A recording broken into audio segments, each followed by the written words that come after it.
duzu bihar.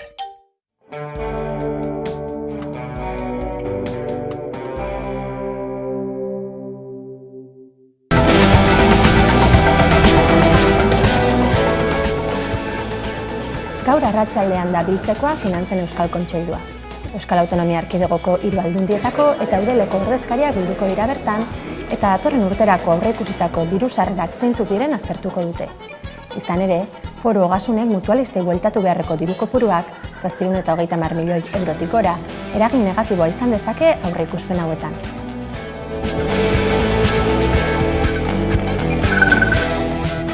Eguerdi.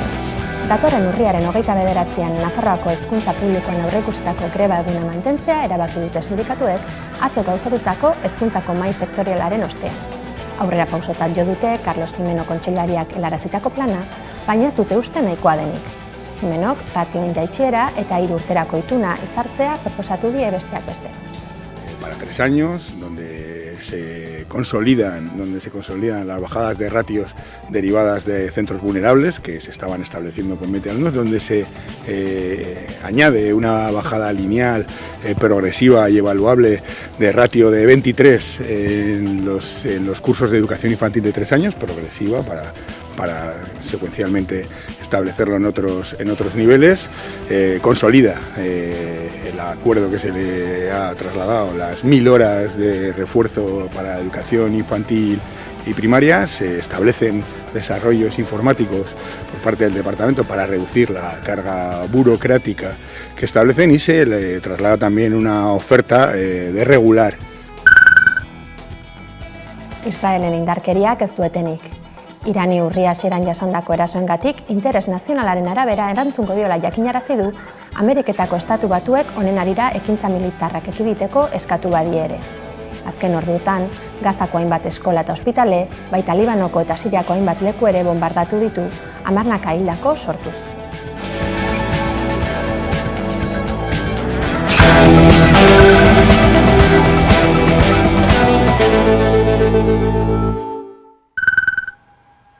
Eguerdion guztioi eta ongi etorri gaurko albistegira. Arratsalde honetan gauzatuko da Euskal Autonomia Erkidegoko Finantzen Euskal Kontseilua.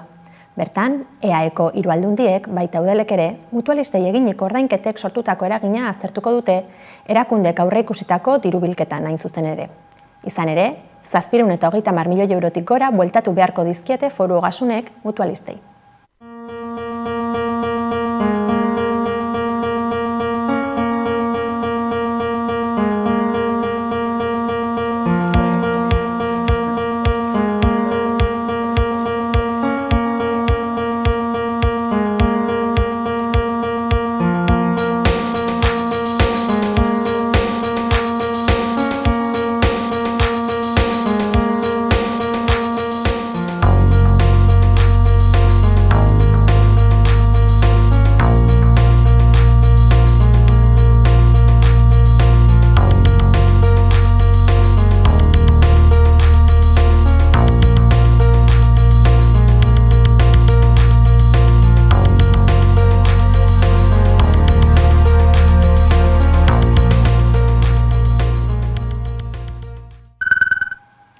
Europar Batasuneko gainerako herrialdetako sententziak Espainiar estatuan kontuan hartzea ahalbidetzen duen legea onartutzat eman du Espainiako Kongresuko mahaiak.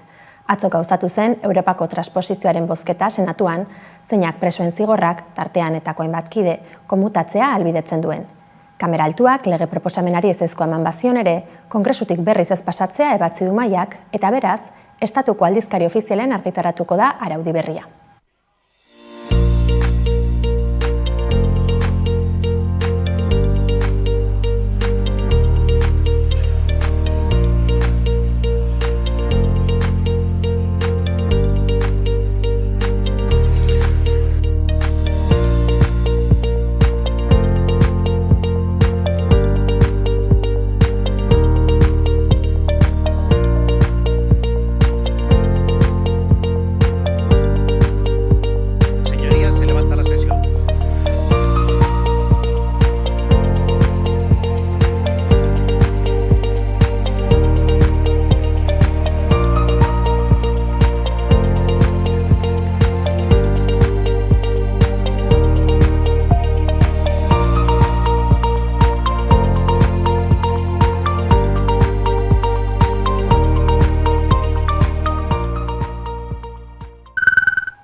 Getxoko EH Bilduk auzitegietara eraman du 3 eraikinaren eraistearen inguruko afera.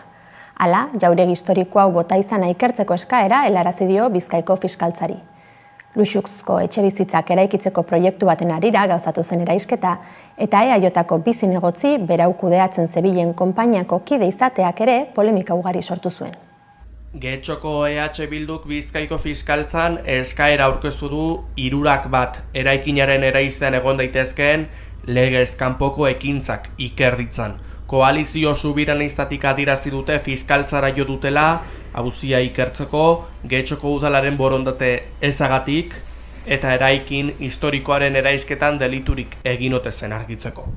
Azaldu dutenez, iraileko osoko bilkuran afera fiskaltzara eramateko egin zuten proposamena etzen aurrera atera udal gobernuko alderdiek eta alderdi popularrak ez zutelako babestu eta horren aurrean EH Bildu berak erabaki du fiskaltzaren aurrera joatea eta beraz, eraisketari buruzko informazio zuzena eskuratu du. Oposizioko alderdian ezinbestekotzat jo dute kanpoko agente batek eraispenaren ingurua barrak eta udalak lizentzia ematean eta administrazio prozesuan duen zeregina iker daitezen, lehentasunezko tratua izan den ala ez zehazteko.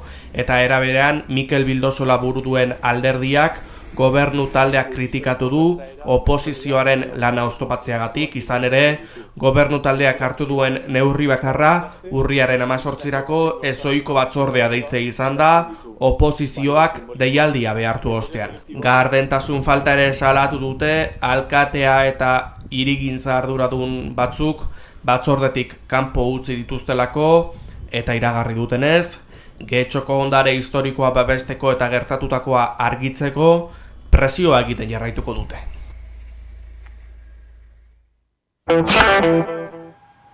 Atzo elkartu zen Nafarroan hezkuntzako mahai sektoriala. Sare publikoko sindikatuak, Carlos Jiménez Hezkuntza Kontseilariarekin elkartu ostean, datorren urriaren 29rako deituriko greba eguna mantentzea erabaki dute oraingoz. Positibotzat jo dute Jimenok helarazitako proposamena non 3 ikasturterako ituna, ratioen jaitsiera eta irakaskuntza orduen errefortzua islatzen diren, baina 2 puntua soilik dela adierazi dute. Hezkuntzako mahai sektorialak Carlos Jiménez Hezkuntzako Kontseilariarekin bildu ostean urriaren 29rako greba eguna mantentzea erabaki du. Urriaren 22an izanen dute hurrengo bilera, greba baino aste bat lehenago. 3 ikasturterako itun bat, ikasgeletako ratioen jaitsiera mailakatua eta 1000 orduko irakaskuntza errefortzua kontsolidatzea. Hori da funtsean Nafarroako Hezkuntza Departamentuak sare publikoko irakaslei eskaini diena. Zehazki ikasgela bakoitzean ratioa 23 ikaslera murriztea haur hezkuntzako lehen mailatik hasita, 1000 orduko errefortzua haur eta lehen hezkuntzarako eta karga burokratikoa arintzea eta arautzea. 55 urtetik gora, 1600 irakasleren zuzeneko eskolak txikitzea. Hobekuntza horiek 2025-2026ko ikasturtetik aurrera sartuko lirateke indarrean, eta eragina izan lukete 3 urtean jarraian, 2027-2028ko ikasturtea amaitu arte. Naiz eta sindikatuek begi onez hartu duten kontseilariaren proposamenak, eskaintza hori bakarrik abia puntua da haientzat, eta definizio zehatza eta zuzena eskatu dute. Orain sindikatu bakoitzak aztertuko ditu, sindikatuen arteko batzordean bere balorazioak bateratu eta ekarpenak ostiral honetan bidaltzeko. Oraindik mahai gainean jarritako txostena ongi aztertu eta sindikatuek eurek ekarpena eginen dituzte. Ostiral arte dute hori egiteko epea eta helduen asteko asteartean, urriaren 22an berriz ere bilduko dira Hezkuntza Kontseilariarekin. Haien eskaeren artean, soldatak igotzea, kontratu egonkortzea eta langain karga arintzea izanen dira.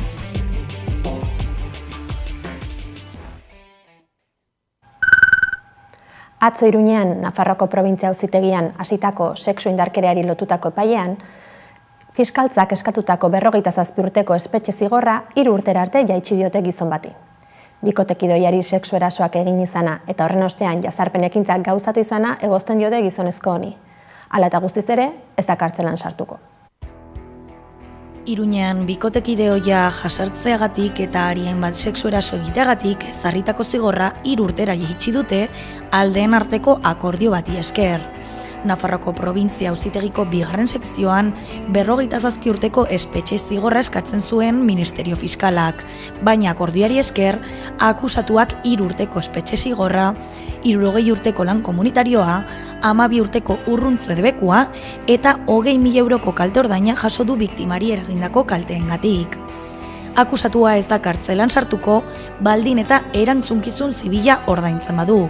Ez badu berriro deliturik egiten 4 urtetan, sexu berreziketako programaren pean jartzen bada, eta beste 108 egun betetzen baditu komunitate lanetan.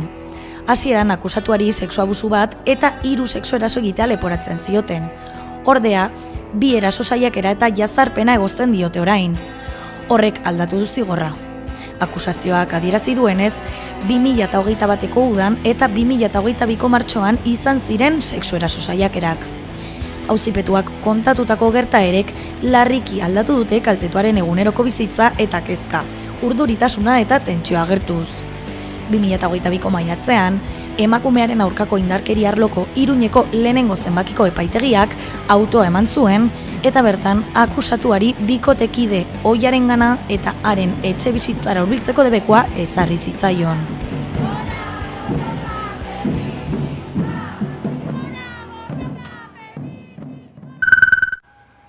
Hiru pertsona atxilotu dituzte azken orduotan, bat Errenterian, beste bat Gasteizen eta 3. Donostian, sexu esplotazio karguak direla eta.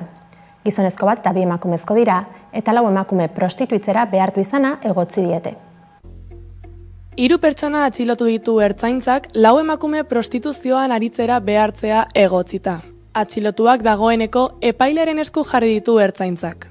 Apirilean, ertzaintzako ikerketa kriminaleko atal nagusiek, biktima batzuek pisuetan edo jai pribatuetako irteeretan, prostituzioan aritzera behartzen zituztela salatu ondoren, ikerketa jarri zuten abian. Biktimen esanetan, taldeko arduradunek dokumentazioa eta zerbitzuetatik lortzen zuten dirua atxikitzen zieten, eta irteerak egunean gehienez 2 ordura mugatzen zizkieten. 3 izan dira atxilotutakoak, gizon bat Errenterian, emakume bat Gasteizen eta beste bat Donostian. Ertzaintzak, miaketak eta sarrerak gauzatu ditu Gasteizko 2 etxebizitzetan, Hiriburuko ile apaindegi batean, Donostiako etxebizitza batean eta bertako lokal batean ere bai. Gasteiz zein Donostiako etxebizitzetako sarrera batean lortu ditu ertzaintzak biktimak aurkitzea.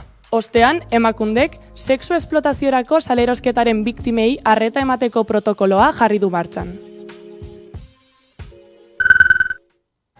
Laudioko San Roke erresidentziako goiliarrek ez dituzte tratu txarrak jasan Arabako Foru Aldundiaren arabera. Hala, Zaintza Araba taldeak helarazitako salaketa baztertu du Gorka Urtaran buru duen gizarte politiken sailak.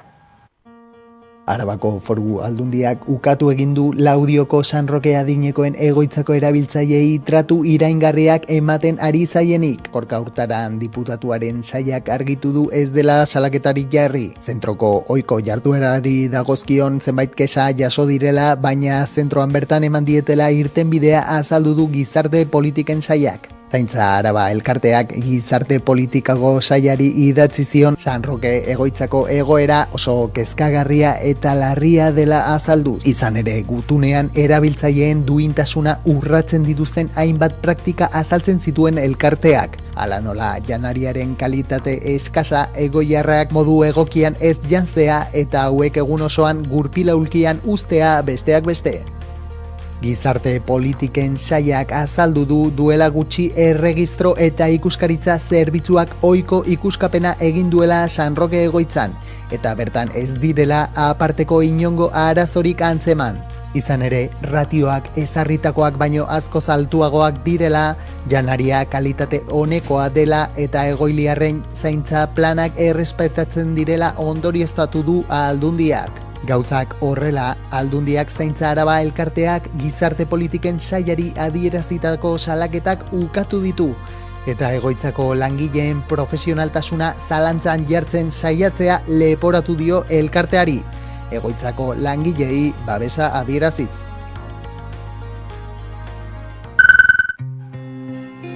Gipuzkoako fiskaltzak EHUko zuzenbide fakultateko irakasle baten sare sozialetan argitaratutako hainbat mezu ikertzeko eskatu dio ertzaintzari.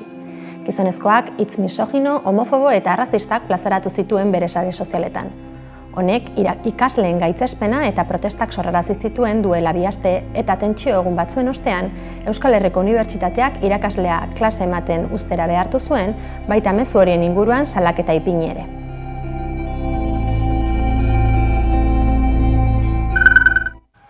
Gaur goizean onartu du Donostiako udalak Gipuzkoako hiriburuko erdigunea isuri gutxiko eremu izendatzea bideratuko duen ordenantza.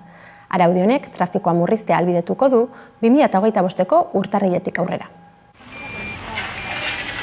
Donostiako udalak isuri gutxiko eremu arautuko duen ordenantza onartu du. Alegia urtarriletik aurrera erdiguneko trafiko murrizketak arautuko dituen ordenantza onartu du. Mugikortasun planean jasotako ekintza honekin airearen kalitatea hobetu, klima aldaketa arindu, kalitate akustikoko helburuak bete eta garraiobide jasangarriagoetarako aldaketa modala sustatu nahi da. Behin ordenantza onartuta azaroko osoko bilkurara eramango da behin betiko onartzeko. Bitarte horretan udal taldeek zuzenketak aurkezteko aukera izango dute eta araudia nolakoa izango den zehaztapen osoz azaroan jakingo da. Ondoren abendu urtarrilerako indarran jartza aurre ikusten da. Abenduan jada daukagun operatiba hori martxan jartzea, frogetan, eta gero datorren urteko urtarrila eta otsailean bai indarrean jartzea, baina urtarrilan eta otsailean ez betetzeak egiten dituztenei ez dizkiegu isuna jarriko, baizik eta abisuak igorriko dizkiegu. Urtarrila eta otsaila probarako erabili ostean martxotik aurrera ohartzeaz gain ordenantzak bere jasotzen dituen isunak aplikatzen hasiko dira. Araudi honekin isuri gutxiko eremuak berekin dakartzan arauak irakatsi nahi dizkiete herritarrei, zeintzuk diren mugak eta nola jokatu behar den.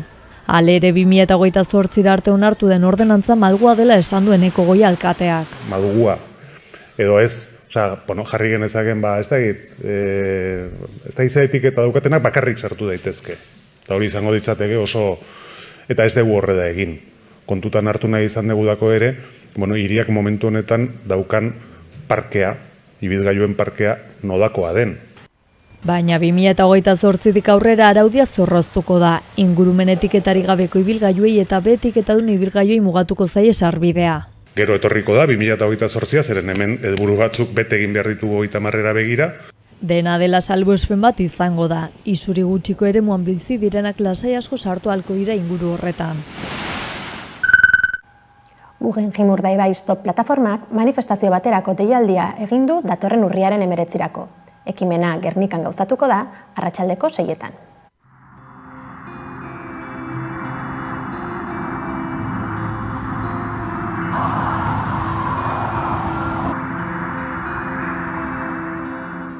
Bizkaiko Foru Aldundiak, Eusko Jaurlaritzak, Espainiako Gobernuak eta Guggenheim Bilbao Museoaren fundazioak gure eskualdean inposatu nahi duen proiektuari stop eta stop esan behar diogu irmotasunez. Izan ere, erakunde horiek proiektua bultzatzeko bat egiteak ez du ezelan be esan nahi proiektua publikoa denik, herritarron parte hartzeaz diseinatuta egon denik, ez da Busturialdeak dituen beharrei erantzungo dienik ere. Berba egiteko gauza definitu egin behar ditugu, eta hemen gauza asko erabakita daude. Beraz, erabakita dauden gauza guzti horiek albo batera itzi beharko genituzke, eta zerotik hasi. Nork erabaki du gure eskualdeak museo bat behar duela? Nork erabaki du gure eskualdeak behar duen museoa Guggenheima izan behar dela? Eta nork erabaki du museo hori Guggenheima izan da gure biosfera erreserban kokatu behar dela? 3 galdera horiek erantzuten dituztenean, igual guztiok argia ikusiko dugu. Baina momentu horrentzako ez dago erantzunik. Eta hor dago gakoa. Aitamarik auzitegietara eramango du Valentziako Vox alderdi politikoko Jesus Albiol diputatua. Albiolek erreskateontzi euskalduna beltz tratulari itsasontzia zela adierazi zuen eta pertsonen trafikoa gauzatzen duten mafien beharrezko laguntzailea ere bazela. Aitamariko kideek gogor gaitzetsi zituzten hitz hauek eta legezko bidea hartzea erabaki du orain taldeak.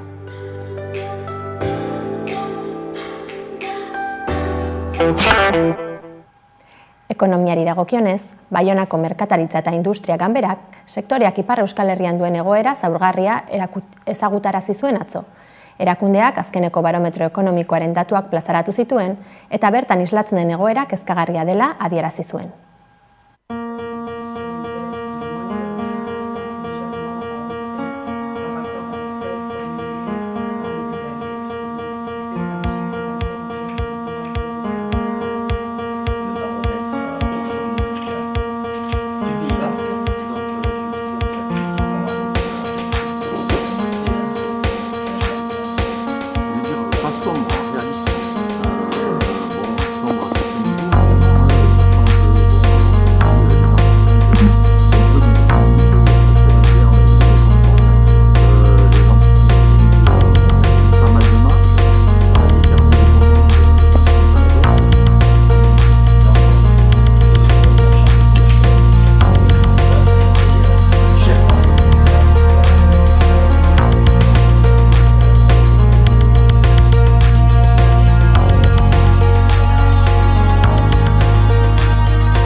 Nazioartean, Israelen gehiagikeriek aurrera diraute.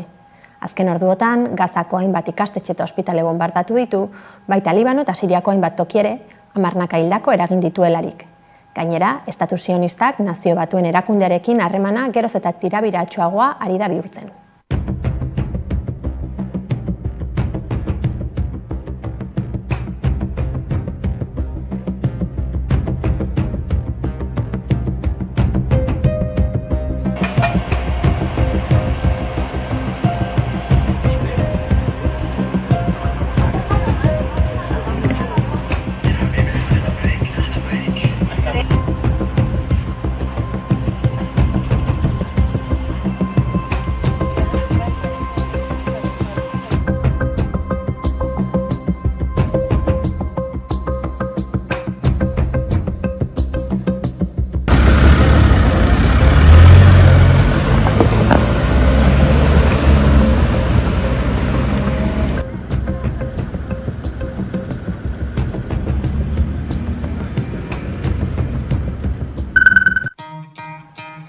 Alderdi Popularrak erregistratu du jada Espainiako Auzitegi Nazionalean PSOEren aurkako kereila pasaden asteburuan jakitera eman zuena. Salaketa hau koldo kasuan oinarritu dute Popularrek pandemia garaian gauzatutako ustezko ustelkeria kasuaren inguruan. Hainbat pertsona maskarilla salmentarekin aberastu izana ikertzen dabiltza auzi honetan, PSOE buru zen hainbat gobernurekin akordioak gauzatu ostean. Kasuaren izena, Koldo Garziati dator, zeina Jose Luis Abalos ministro ohiaren aholkulari izanik ikertu nagusia den. Auzionen harira, sozialistek Abalos alderditik kanporatu zuten eta egun diputatu independente da Madrilgo Kongresuan.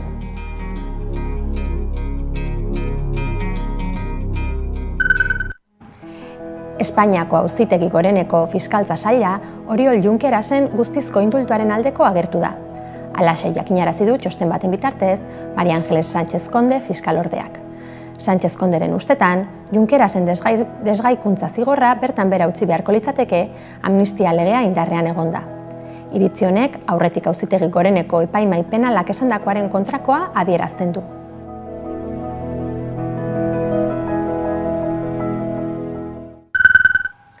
Latinoamerikari dagokionez, Argentinan Mileiren gobernuak unibertsitate publikoari finantzazioak kenduko diolari buruz eta Mexikoko Sinaloa estatuan dagoen segurtasun faltari buruz mintzatuko da gaurkoan gure kolaboratzaile Bero Satrustegi.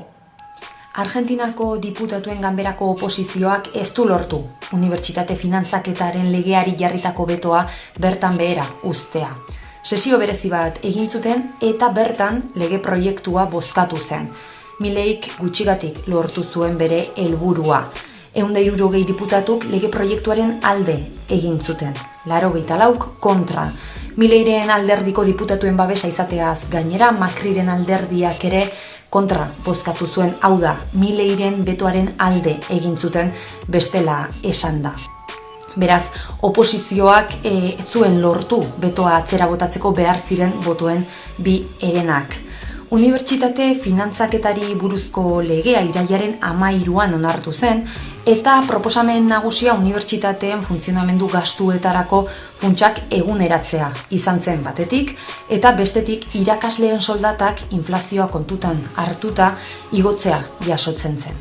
Unibertsitate arteko Kontseilu Nazionalak komunikatu batean adierazi zuen irakasle eta langileen soldaten 70% pobrezia atalasearen azpitik kokatzen direla.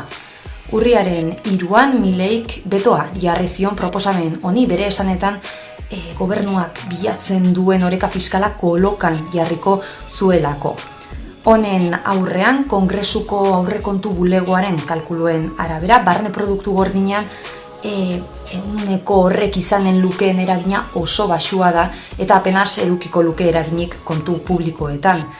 Beto honek baina eragina izanen du beka sistemaren jarraipenean, kolokan jartzen baitu honen biziraupena. Unibertsitate sistemara estatuak egiten zituen ekarpenak 30% jaitsi dira Mileiren gobernuaren lehen 10 hilabeteetan, El País Berri paperak jasotzen duenez. Honen aurrean ikaskomunitateak manifestazioak eta grebak antolatu ditu herrialde osoan zehar. Aspaldi, ez zirela halako mobilizazioak ikusten. 2001eko martxoko kasua ekar daiteke gogora, orduko ekonomia ministro zen Ricardo López Murphyk murrizketak iragarri zituenean antolatutakoak.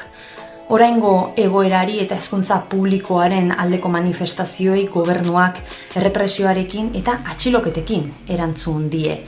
Unibertsitateetako irakasleen federazioak beste greba baterako deialdia luzatu du urriaren 17irako. Mexikoko Sinaloa estatuan hilabete bete da ia 200 hildako utzi dituen gatazka hasi zenetik Sinaloako segurtasun publikoaren estatuko kontseiluaren datuen arabera. Gatazka krimen antolatuan murgilduta dauden bi taldeen arteko lehiaren ondorioz hasi zen. Indarkeria egoerak eragindako beldurrak eta segurtasun ezak hainbat negozio txiki istea ekarri du tokiko ekonomian gogor eraginda. Gobernu federalari hainbat eskakizun egin zaizkio, horietako bat izan da antolatutako indarkeriaren aurkako armagabetze ekintzak lehenestea eta biktimei benetako erreparazioa eskaintzea. Estatuko kontseilari den Miguel Calderonek lehen lerrora ekarri ditu udaltzaingoan nahitaez egin beharreko aldaketak egungo egoerari aurre egiteko batetik eta bestetik segurtasun erakundeekiko konfiantza berrezartzeko. Gabriel Arestik 1955 urtean idatzitako poema bat aurkitu dutela jakinarazi zuen atzo urriak 14 Jon Kortazar Euskal Herriko Unibertsitateko literatura katedradunak eta poetaren biografoak. Berria, Bilboko idazlea jaio zela 91 urte betetakoan jakinarazi zuten.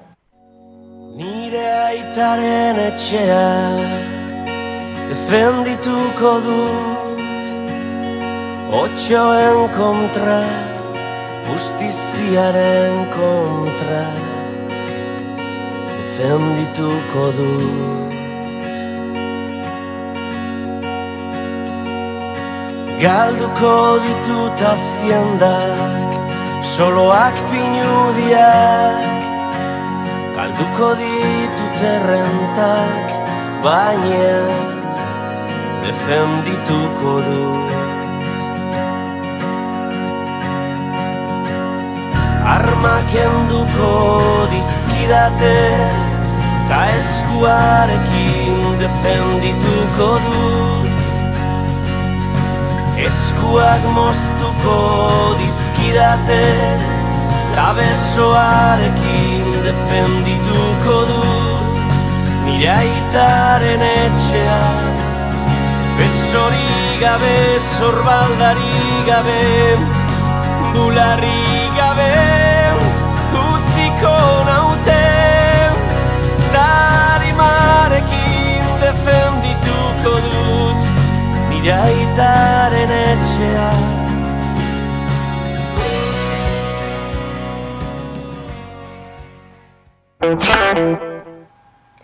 Ehunka ziklistak eta dozenaka autok lagunduta, Arrobiko txirrindularitza lasterketak normaltasunez antolatu ahal izatea aldarrikatu zuten igandean Donostian.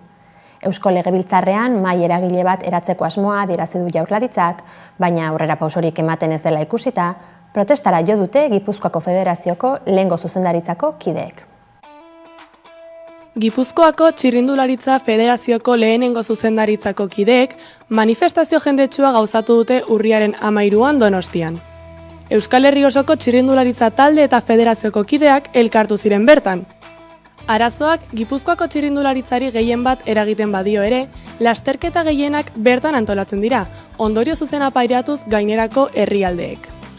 Konponbidea txirrindularitzaren eskubideen alde lelopean, Harrobiko txirrindularitza lasterketak normaltasunez antolatu ahal izatea aldarrikatu dute manifestalariek. Jaurlaritzak Eusko Legebiltzarrean mahai eragile bat eratzeko asmoa adierazi badu ere, aurrera pausorik ematen ez dela salatu dute. Trafikoko sailak lasterketak antolatzeko eta lehiaketa egutegia aurrera ateratzeko jarritako trebak izan ziren hain zuzen ere, Lurralde Federazioko zuzendaritzak irailean dimisioa aurkeztea eragindako arrazoi nagusia. Hau salbuespen bat izan ez dela aitortu dute federaziotik. Hala nola, aurtengo denboraldi hasieran egutegi zein lasterketak onartu bazizkieten ere, udan sartzearekin batera arazoa berriz ere itzuli egin zen.